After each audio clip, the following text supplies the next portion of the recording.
Praise the lord, హల్లెలూయా. మన దేవుడు గొప్ప దేవుడు, శక్తిమంతుడు.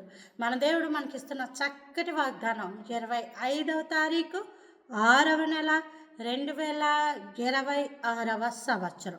మన దేవుడు ఇస్తున్న చక్కటి మాట రోమీయులకు రాసిన పత్రిక 12వ అధ్యాయము 9వ వచనం.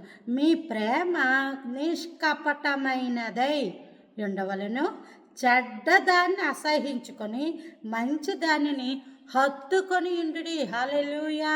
చూసారా? కానీ ఈ లోకం ఏం చేస్తుంది? చెడ్డ దానిని హత్తుకొని మంచి దానిని అసహిస్తుంది. ఏది మంచిది? దేవుడు నీకేం చేశాడో అదే మంచిది. యెహోవా సృష్టిని అంతటిని చేసి ఏమన్నాడు? మంచిది మంచిది మంచిది మంచిది మంచిది అన్నాడు ఆయన. కాబట్టి సృష్టిలో ఉన్న ఏదైనా, దేవుడి కృపలో ఉన్నది ఏదైనా అది మంచిది, అది చెడ్డది కాదు. దాన్ని చెడ్డగా నువ్వు చేసేసుకుంటే అది చెడ్డది. ఎప్పుడైతే చెడ్డదానిని విసర్జించి మంచిది, ఇదే మంచి చెడుల యొక్క వృక్షఫలం యొక్క ఈ సారాంశం. మంచి దానిని హత్తుకోవాలి. మంచి చెడు ఇప్పుడు కలిసిపోయాయి. మంచి చెడు ఇప్పుడు కలిసిపోయాయి. ఇప్పుడేం చేయాలి? మనం మంచిదాన్ని హత్తుకొని చెడ్డదానిని అసహించుకోవాలి. స్త్రీలకు ప్రాముఖ్యంగా ఈ కాయగూరలు కొంటున్నప్పుడు లేదా పురుషులు ఏదైనా వస్తువులు కొంటున్నప్పుడు మంచి చెడు చూస్తారు. ఇది బాగుందా లేదని చూస్తారు. కుళ్ళిపోయినవి, పురుగులు వచ్చేసినవి, పిలపితలాడిపోతున్నవి, ఇంకా అది పాడైపోతూ ఉన్నది, స్మెల్ వచ్చేసేది, ఇలా భయంకరంగా తెల్లగా బూజు వచ్చేసేది ఎవరైనా కొంటారా అంటే అది చెడ్డది కదా. వెంటనే అసహించుకుంటారు. పడే పక్కన పడే తీసేయి. ఆ మంచి ఉంటే చూసుకొని వేసుకుంటారు. ఈ తెలివి ఆత్మీయమైన జీవితంలో కూడా ప్రాముఖ్యం. ఏది చెడు? దుష్టుడు చెడ్డవాడు, దుష్టుడు కీడు చేయువాడు చెడ్డవాడు. వాడు చీకటి సంబంధి, వెలుగు సంబంధులు మంచి చేస్తారు. ప్రేమ నిష్కపటమైనది ఉండాలి. ఏదో చేస్తారని ప్రేమించకూడదు. వాళ్ళ వెనకాల ఇలా ఏదో ఉందని ప్రేమించకూడదు.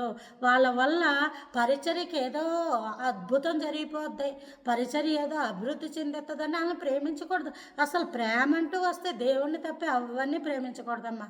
ఎవరిని నీ పూర్ణ హృదయంతో, నీ పూర్ణ ఆత్మతో, నీ పూర్ణ శక్తితో, నీ పూర్ణ బలంతో అన్నిటితో దేవుని ప్రేమించక ఇంకేముంది?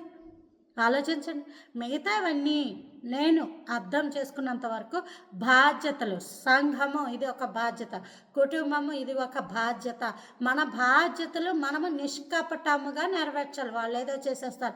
ఈరోజు పిల్లలకి అన్నం పెడుతున్నావు, రేపన్న రోజు వాళ్ళు నీకు పెడతారని పెడుతున్నావా? నిజంగా అలా పెడితే అలా చూడొద్దు పిల్లల్ని.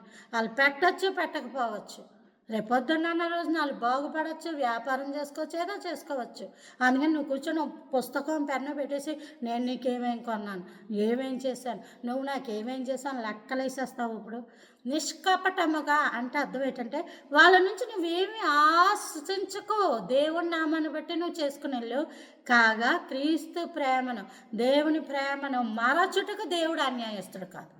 నువ్వు దేవుని ప్రేమను బట్టి నువ్వేం చేస్తున్నావు? అన్నీ మర్చిపోవడానికి మనుషులు మర్చిపోవచ్చు, దేవుడు అన్యాయస్తుడు కాదు. కాబట్టి నీ ప్రేమ ఎలా ఉండాలంటే దేవుడు చెప్పాడు కాబట్టి ఆ బాధ్యత నెరవేర్చు. కానీ ప్రేమ మాత్రం దేవునిది. దేవునిలోంచి ఉండే ప్రేమించు. దేవుడు ఏదైతే ఇష్టపడతాడో దాన్నే ప్రేమించు. అట్టి కృప దేవుడు అనుగ్రహించును గాక. Praise the lord.